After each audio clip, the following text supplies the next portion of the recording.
जय हिंद दोस्तों, स्वागत है आप सभी का आपके अपनी डेली करंट अफेयर्स की क्लास में। मैं हूं आप सभी का राजा गुप्ता। और प्यारे दोस्तों, आज मैं आपको यहां पे 27 मार्च 2025 के इंपॉर्टेंट डेली करंट अफेयर्स को यहां पे पढ़ाने वाला हूं।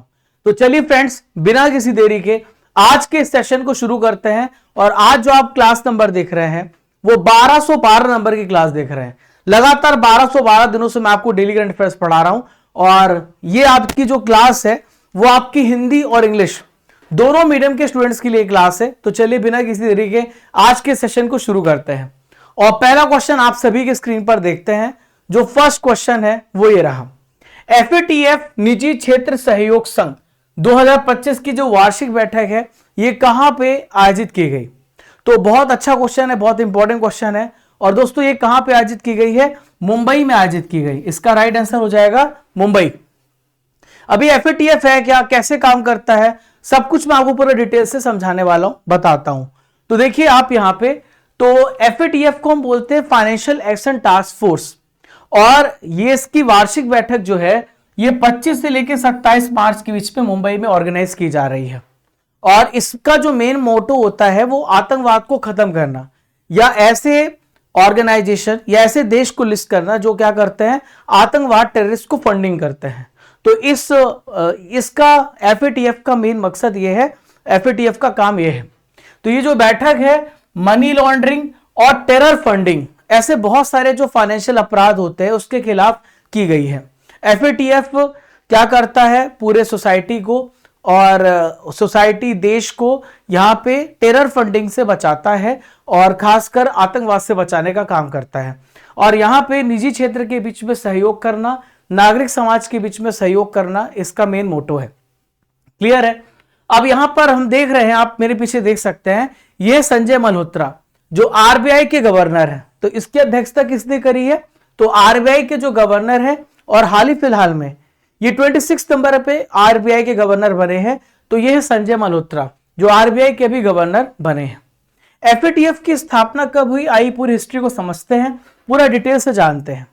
देखिए एफएटीएफ जो है ये 1989 में G7 जो ग्रुप ऑफ 7 जिसे हम कहते हैं, ये उसके द्वारा स्थापित किया गया। और फ्रांस की कैपिटल पेरिस में एक शिखर सम्मेलन हुआ था G7 का, वहां पर ये G7 की मीटिंग हुई और तभी फैसला किया गया कि हमें एक एफएटीएफ ऑर्गेनाइजेशन की जरूरत है जो टेरर को रोकेगा, जो टेरर फंडिंग को रोकेगा, जो यहां पे टेररिज्म को रोकेगा।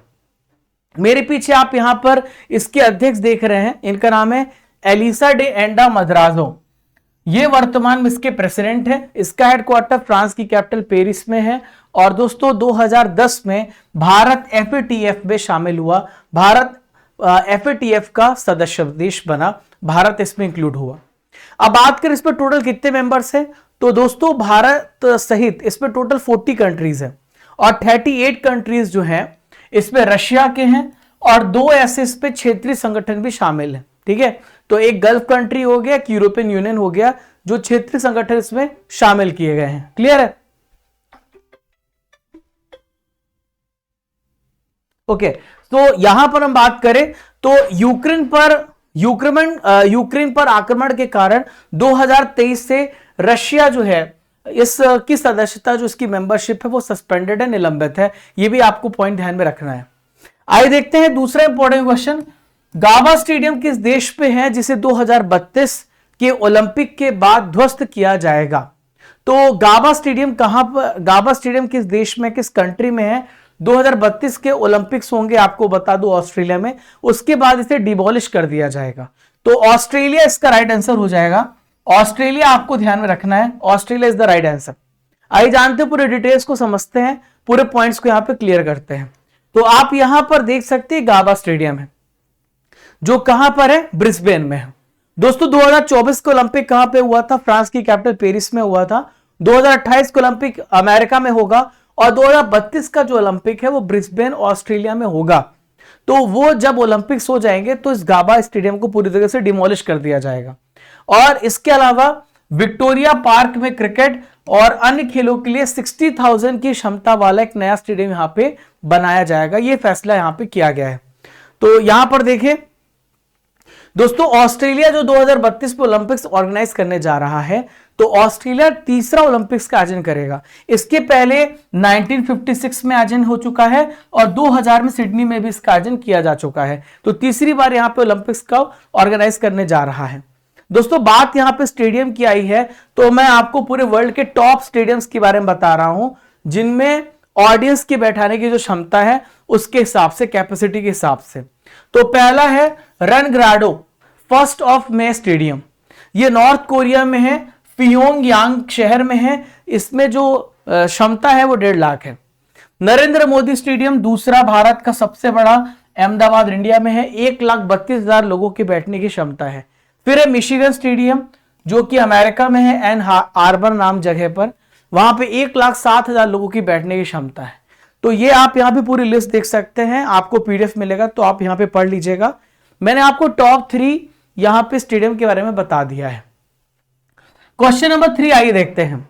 आईसीसी का जो एलीट पैनल है, आईसीसी का जो एलीट पैनल है, इसमें एलीट पैनल ऑफ एम्पायर में किस भारतीय को, किस इंडियन को इंक्लूड किया गया है, यह आपसे पूछा जा रहा है।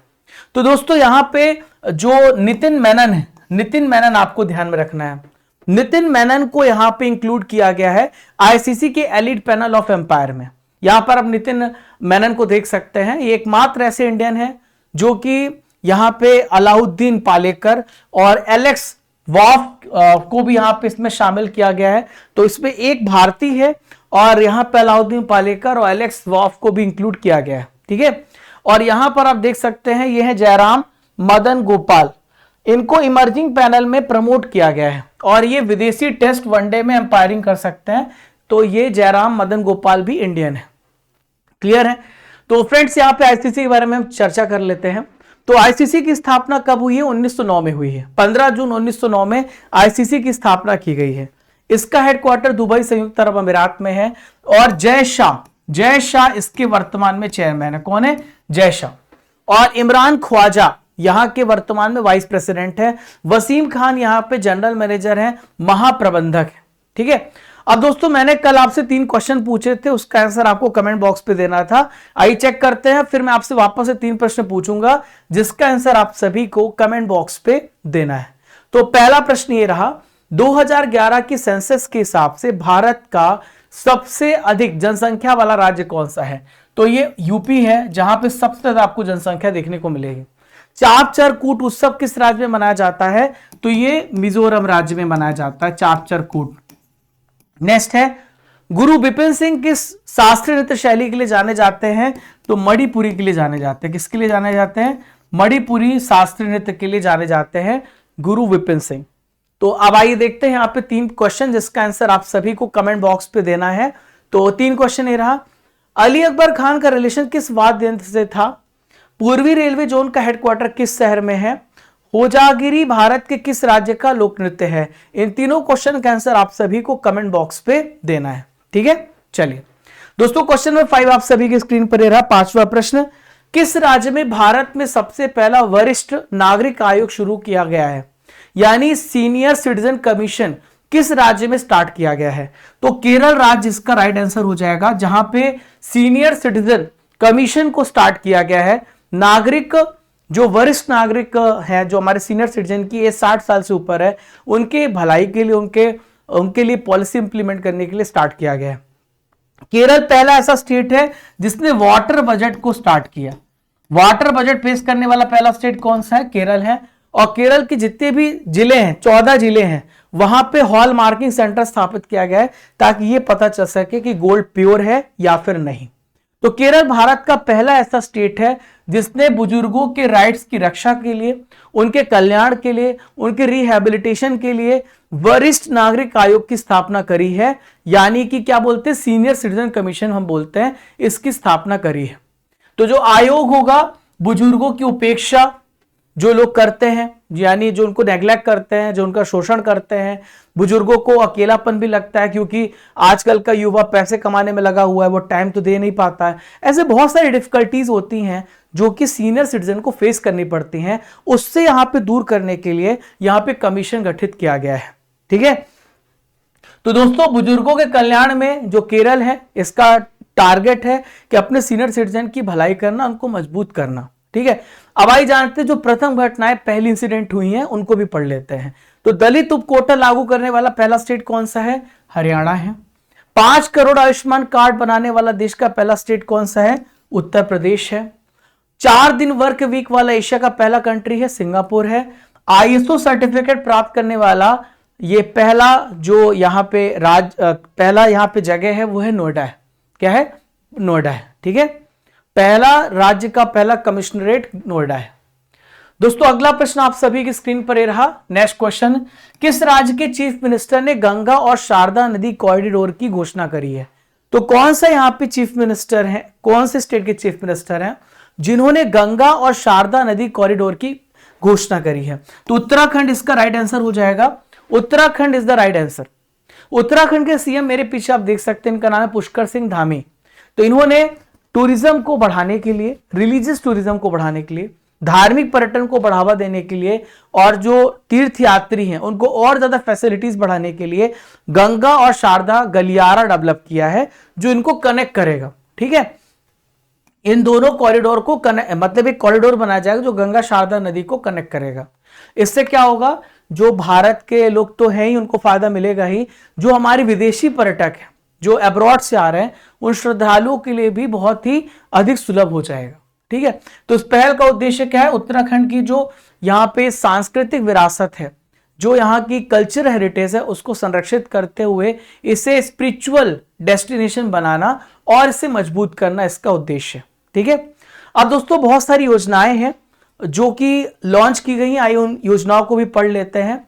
तो पहला मुख्यमंत्री एकल महिला स्वरोजगार योजना, ये उत्तराखंड में स्टार्ट किया गया, जिसका मकसद है लोन देना और यहाँ पे कम रेट पे लोन देना ताकि जो बिजनेस है बढ़ाया जा सके, वीमेन इस पे बिजनेस कर सके। फिर है निर्भया कढ़ी योजना, उड़ीसा में लॉन्च किया गया है। और वीरांगना योजना उड़ीसा में लॉन्च किया गया है महिला सशक्तिकरण के लिए। इनमें यहाँ पे महिलाओं को ट्रेनिंग दिया जाएगा और उनको डिफेंस, सेल्फ डिफेंस सिखाया जाएगा। ठीक है दोस्तों, बात यहाँ पे एसएससी फाउंडेशन बैच की करते हैं। एसएससी और भारत के जितने भी एग्जाम जहां पे जीके पूछा जाता है, तो ये अर्जुन जीएस फाउंडेशन बैच जो कल से स्टार्ट हो गया है। कल मैंने आपको ओरिएंटेशन क्लास दी थी, मैप बताया था कैसे मैं क्लास को पढ़ाने वाला हूं, कैसे क्लास कंडक्ट करने वाला हूं। तो आज आपकी 12 से 1 जो है ज्योग्राफी की क्लास है, यहाँ पे भूगोल की क्लास है जो एक डेमो क्लास भी होगी, यूट्यूब पे भी अवेलेबल होगी और एप्लीकेशन पे भी। तो आप सभी डेमो क्लास को ज्वाइन होना, और जिन्होंने अब तक इस बैच को ज्वाइन नहीं किया है तो 2 साल की वैलिडिटी के साथ अर्जुन जीएस फाउंडेशन बैच को आप ज्वाइन करिए। फीस इसकी केवल अफोर्डेबल 800 रुपए है।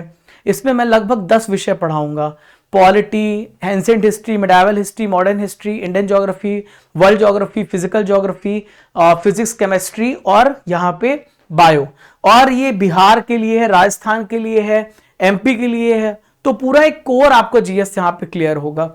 Daily live class, PDF note, recorded video, previous discussion, ये सब कुछ आपको मिलेगा केवल 799 रुपीज में। अभी ऑफर फीस है। ये पूरा कोर्स आपका 5 से 6 महीने में कंप्लीट हो जाएगा और 450 वीडियो मैं आपको देने वाला हूं। 450 आवर्स तक आप मेरे साथ पढ़ेंगे। क्लास आपकी 12 से 1 होगी, एक दूसरी क्लास 5 से 6 होगी और कभी 2 दिन होगी, कभी 1 दिन होगी। कोर्सेस एंड पीडीएफ में जाना और कोर्सेस एंड पीडीएफ में जाना, कोर्सेस पीडीएफ में, तो यहाँ पे अर्जुन जीएस फाउंडेशन बैच जाके आप एनरोल कर लेना। 200 रुपीज का आपको ऑफ भी मिल रहा है। दोस्तों आज की नॉलेज की फैक्ट्री में हम भारत में कोयला क्षेत्र के बारे में पढ़ने जा रहे हैं। भारत में कहां कहां पे कोयला पाया जाता है। बहुत सारे क्वेश्चन आपको वनडे और स्टेट पीसेस पे कोयला क्षेत्र से मिलेंगे।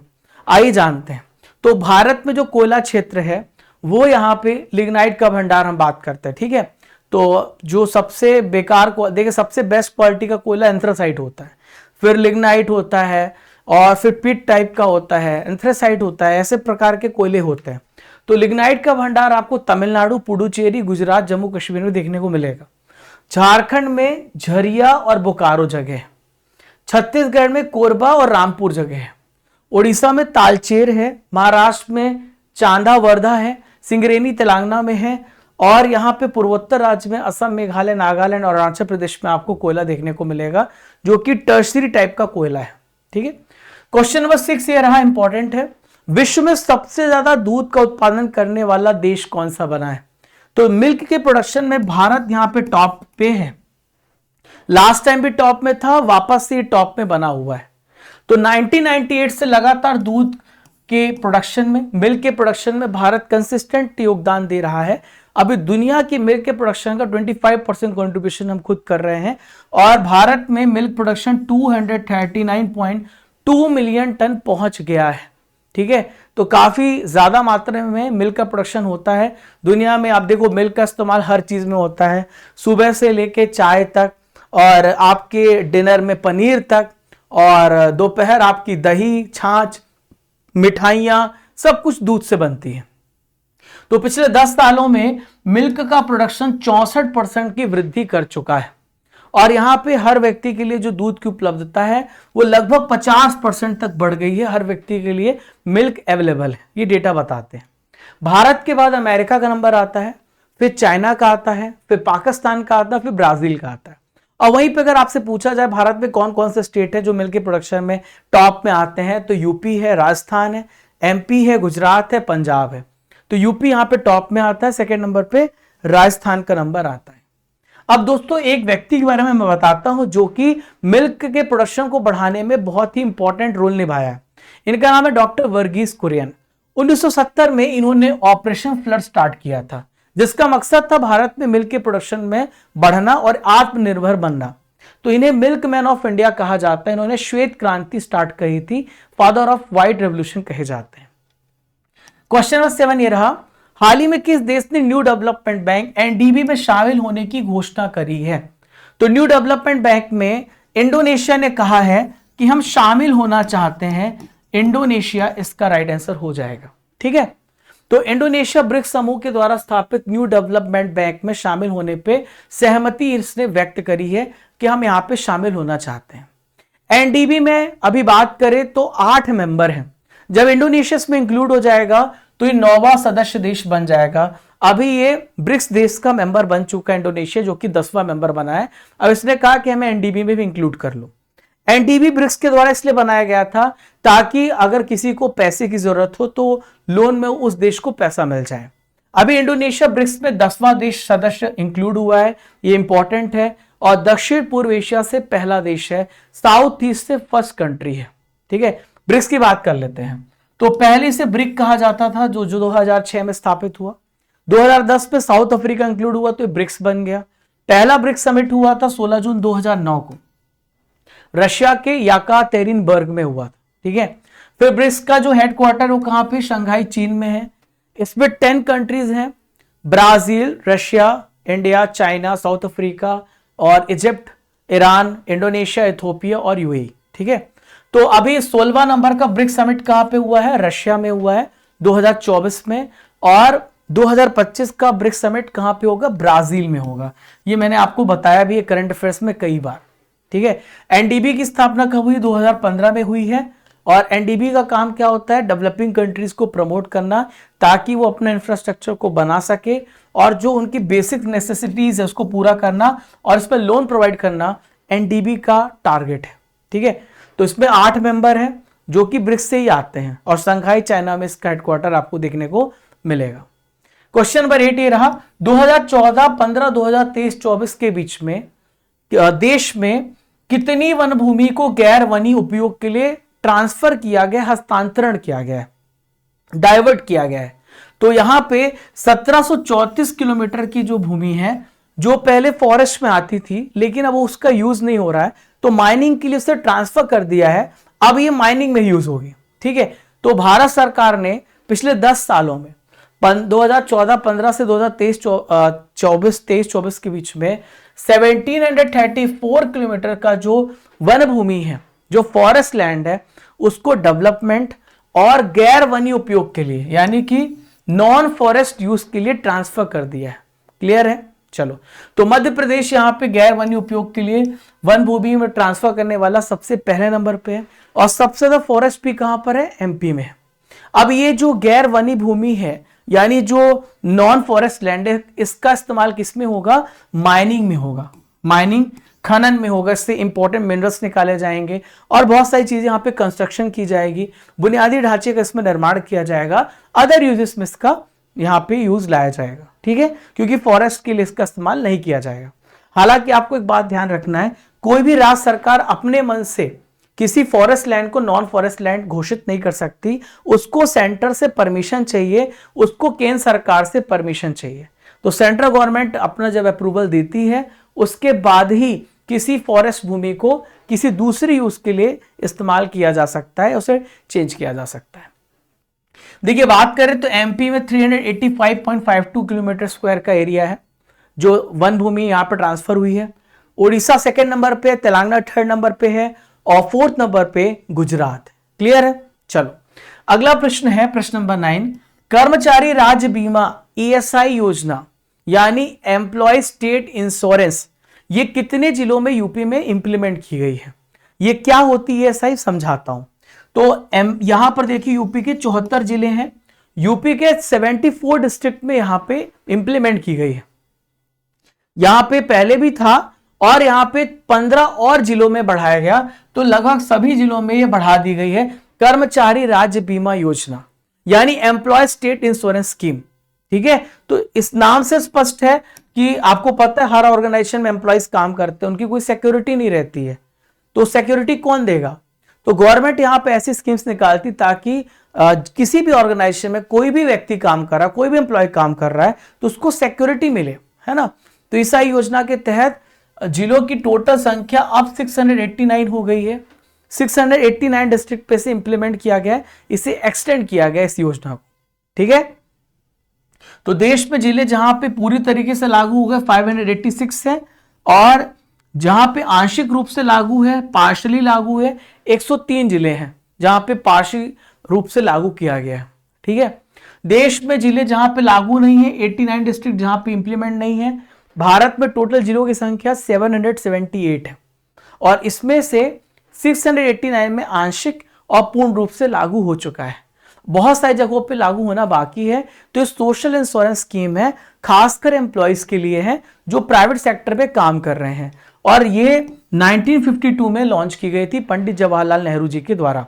ठीक है, तो इसमें जो यहाँ पे रोड ट्रांसपोर्ट में काम कर रहे हैं, होटल में काम कर रहे हैं, रेस्टोरेंट में काम कर रहे हैं, बहुत सारी जगहों ऐसे बहुत सारे दुकानें शैक्षणिक संस्थान पे ये काम कर रहे हैं, उन सभी जगहों पे ईएसआई योजना लागू की जाती है और जिनकी 21,000 रुपए मंथली इनकम है, ठीक है, वो इसके अंतर्गत आते हैं, इससे कम इनकम वाले नहीं आते हैं। ठीक है, चलो क्वेश्चन नंबर 10 आइए देखते हैं, 10वां प्रश्न आप सभी की स्क्रीन पर। हाल ही में किसे नीति आयोग का पूर्णकालिक मेंबर अपॉइंट किया गया है? नीति आयोग का फुल टाइम मेंबर किससे अपॉइंट किया गया है? तो नीति आयोग का फुल टाइम मेंबर यहां पे किसे अपॉइंट किया गया है? यहां पे किसको? राजीव गौबा को। किसे? राजीव गौबा को अपॉइंट किया गया। सुमन बेरी कौन है? नीति आयोग के वाइस प्रेसिडेंट है, उपाध्यक्ष। अमिताभ कांत कौन है? G20 के शेरपा हैं, भारत की तरफ से G20 में रिप्रेजेंट करते हैं। अरविंद पनगड़िया कौन है? ये फाइनेंस कमीशन के प्रेसिडेंट हैं। ठीक है, हमारी जो वित्तीय आयोग है उसके प्रेसिडेंट है अरविंद पनगड़िया। अब राजीव गौबा के बारे में बात करें तो नीति आयोग का इनको यहां पे फुल टाइम मेंबर बनाया गया है। तो आप यहां पे राजीव गौबा को देख सकते हैं, पहले ये पूर्व कैबिनेट सचिव थे, फॉर्मर कैबिनेट सेक्रेटरी थे, अब कैबिनेट सेक्रेटरी टीवी सोमनाथन बन गए। राजीव गौबा 1982 बैच के झारखंड कैडर के आईएएस ऑफिसर हैं। ठीक है, तो 2019 से 2024 तक कैबिनेट सचिव के रूप में उन्होंने काम किया है। अब यहां पे ये मेंबर बनाए गए नीति आयोग के। नीति आयोग की बात करें तो प्लानिंग कमीशन की जगह पर 1 जनवरी 2015 को नीति आयोग की स्थापना हुई। भारत का एक प्रकार से थिंक टैंक है जो अपने सुझाव देता है, इसको मानना यहां पे सरकार के पास है। इसका अध्यक्ष भारत के प्राइम मिनिस्टर होते हैं। बात करें नीति आयोग के वाइस प्रेसिडेंट कौन है?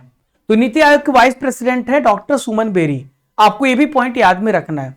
नीति आयोग के वर्तमान में सीईओ कौन है, यानी चीफ एग्जीक्यूटिव ऑफिसर कौन है? तो VVR सुब्रमण्यम है।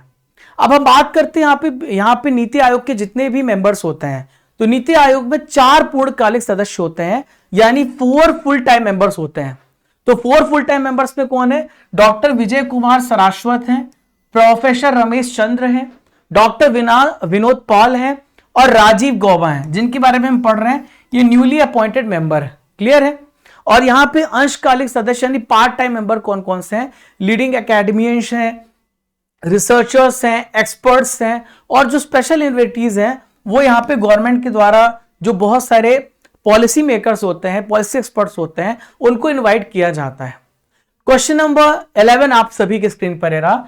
21 नंबर की पशुधन गणना कब समाप्त होने वाली है? When is 21st livestock census is going to be end? तो लाइव स्टॉक सेंसस 27 अगस्त 2025 को यहां पे इसे सही करिएगा, ये यहां पे एंड होने वाली है 31 मार्च 2025 को। 31 मार्च 2025 को 21 नंबर की पशुधन गणना समाप्त होने जा रही है। जानते हैं पशुधन जनगणना कब से स्टार्ट हुई है और इसमें किन किन को शामिल किया गया है? तो 25 अक्टूबर 2024 को स्टार्ट हुई है और 31 मार्च 2025 तक, इस साल तक ये चलेगी, इस मंथ के एंड में हो जाएगी। तो इसमें टोटल 15 प्रकार की प्रजातियों को गिना जाएगा, और भी डेटा जब आएगा तो मैं आपको पूरा बताऊंगा। इसमें भैंस, बकरी, भेड़, याक, मिथुन, कुत्ता, जितने भी प्रकार के 15 प्रकार की स्पीसीज को शामिल किया गया है, और ये डेटा इकट्ठा करके इनके लिए जो स्कीम्स हैं और इनके बेहतरी के लिए बहुत सारे काम किए जाएंगे, इसीलिए यहां पे डेटा इकट्ठा किया जाता है। जो पहली पशुधन गणना हुई थी 1919 में हुई थी, और 20वीं नंबर की पशुधन गणना 2019 में पूरी हुई है। क्वेश्चन नंबर 12 ये रहा, यूनाइटेड वर्ल्ड रेसलिंग एशिया के ब्यूरो सदस्य के रूप में हाल ही में किसे चुना गया है? Who has been elected as the bureau member of United World Wrestling Asia? तो दोस्तों इसका राइट आंसर हो जाएगा यूनाइटेड वर्ल्ड रेसलिंग एशिया के ब्यूरो मेंबर्स यहां पे बनाए गए हैं संजय सिंह। क्या बनाए गए हैं? संजय सिंह बनाए गए हैं। आपको ध्यान में रखना है, यहां पे हरीश टंडन देखें तो हरीश टंडन उड़ीसा हाई कोर्ट के जज हैं, सीजे हैं, उड़ीसा हाई कोर्ट के सीजे हैं। प्रीति सूदन यूपीएससी की चेयरमैन है, और एन गणपति सुब्रमण्यम ये टाटा कम्युनिकेशन के चेयरमैन है, टाटा कम्युनिकेशन के चेयरमैन, ठीक है, एन गणपति सुब्रमण्यम। क्लियर है? चलिए, तो आप यहां पर देख सकते हैं काफी ज्यादा विवाद था संजय सिंह को लेकर के, आपको पता है।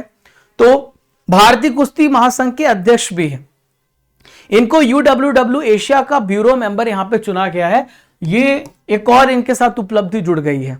हमारे पहलवानों ने बहुत ज्यादा विरोध किया था इनका कि ये ऐसा करते हैं, वैसा करते हैं, मतलब शारीरिक शोषण करते हैं, एक्सप्लॉइट करते हैं। अब आपको ध्यान में रखना है। अब हम बात करें, यूडब्ल्यूडब्ल्यू जो है ये कुश्ती खेल के लिए अंतरराष्ट्रीय शासी निकाय है, मतलब इंटरनेशनल गवर्निंग बॉडी है, और इसके जो ड्यूटी है ना वो ये है कि विश्व चैंपियनशिप और ओलंपिक में कुश्ती की देखरेख करना इसका काम है। दोस्तों यहां पे हम बात करें तो बहुत सारे चीजों की अध्यक्षता भी करता है, Greco Roman, free style, grappling, बहुत सारी कुश्ती के रूप में बहुत सारे जो कॉम्पिटिशन है उसकी अध्यक्षता भी यही करता है। ठीक है, प्रेजेंट में इसके चेयरमैन कौन है? नेनाद लालोविच। क्या नाम है? नेनाद लालोविच। इसका हेडक्वार्टर कहां पे है? लॉजान, स्विट्जरलैंड में इसका हेडक्वार्टर आपको देखने को मिलेगा। दोस्तों यहां पे सारे इंपॉर्टेंट करंट अफेयर्स हमारे खत्म हो जाते हैं। अब बारी यहां पे ट्रिपल आर की है, जहां पे हम पुराने महीनों के करंट अफेयर्स का रिवीजन करेंगे। आइए देखते हैं फरवरी 2024 के इंपॉर्टेंट करंट अफेयर्स। हाल ही में किसने कैफीन को हानिकारक घोषित किया है? तो यहां पे यूरोपियन यूनियन ने कहा है ये बहुत ही हार्मफुल है हमारी बॉडी के लिए। चैंपियंस ट्रॉफी में हाईएस्ट इंडिविजुअल स्कोर बनाने वाले बल्लेबाज कौन बने हैं? इब्राहिम जादरान, जो कि अफगानिस्तान से बिलोंग करते हैं। शिक्षा संजीवनी बीमा योजना किस राज्य में शुरू की गई है? तो शिक्षा संजीवनी बीमा योजना राजस्थान में स्टार्ट की गई। कहां पर स्टार्ट की गई है? राजस्थान में स्टार्ट की गई है। आगे बढ़ते हैं, नेक्स्ट है मून मिशन IM-2 को किसने लॉन्च किया है? तो मून मिशन IM-2 को स्पेसएक्स ने लॉन्च किया है। किसने लॉन्च किया है? स्पेसएक्स ने। फ्रेडरिक मर्स किस देश के कुलपति बने हैं? तो जर्मनी के कुलपति बने हैं फ्रेडरिक मर्स। दोस्तों यहां पे मैं 26 मार्च के करंट अफेयर्स का रिवीजन कराने वाला हूं, जो करंट अफेयर्स कल आप सभी ने पढ़ा है। तो WHO ने किस रोग को उपेक्षित उष्णकटिबंधीय रोगों की सूची में शामिल किया है? तो WHO ने नोमा को शामिल किया है नेग्लेक्टेड ट्रॉपिकल डिसीज में। सांसदों का वेतन 1 लाख रुपए से बढ़कर कितना हो गया है? तो ये 1.24 लाख रुपीस हो गया है। स्टॉकहोम जल पुरस्कार किसे प्रदान किया गया है? तो गुंटर ब्लॉशल को अवार्ड मिला है। गणना करने का फैसला किया है तो जाति आधारित जनगणना झारखंड करेगा। भारत के साथ कौन सा देश संयुक्त रूप से प्रथम भारत अफ्रीकी नौसैनिक एकेडमी की मेजबानी करेगा?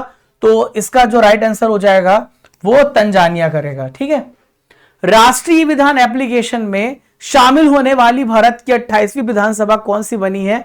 तो 28वीं विधानसभा पूछा जाए तो दिल्ली असेंबली बनी है। असम राइफल्स की स्थापना दिवस कब मनाया जाता है? तो 24 मार्च को मनाया जाता है। 25 मार्च को किस देश पे नरसंहार दिवस मनाया गया? तो बांग्लादेश में नरसंहार दिवस मनाया गया है। किस राज्य के एंथ्यूरियम फूलों का पहली बार एक्सपोर्ट किया गया है? तो एंथ्यूरियम फूलों का एक्सपोर्ट मिजोरम स्टेट में किया गया। कहां पे? मिजोरम में। दोस्तों ल्यूसेंट जीके में प्रीवियस ईयर क्वेश्चन को डिस्कस करेंगे जो आए हुए प्रश्न है। आइए देखते हैं आप कितने प्रश्नों को सही कर पाते हैं। महात्मा गांधी का हिंद स्वराज तत्वतः क्या है? तो ये जो है ये पश्चिमी आधुनिकता की एक आलोचना है, एक क्रिटिक वेस्टर्न मॉडर्निटी की। बॉर्नविले बांध इनमें से किस नदी पर बना हुआ है? तो बॉर्नविले बांध जो है ये कोलंबिया रिवर पे बना हुआ है। आया हुआ प्रश्न है। दोस्तों आज का सवाल है गावा स्टेडियम किस देश में है जिसे 2032 ओलंपिक में ध्वस्त किया जाएगा? इसका आंसर आप सभी को कमेंट बॉक्स पे देना है। स्टडी कर एप्लीकेशन डाउनलोड कर लेना जहां पे 50,000 प्लस डाउनलोड्स है। Daily current affairs, PDF, test series, e books, ये सब कुछ आपको मिल जाएगा। हमारा कोर्स भी यहीं पे मिलेगा आपको।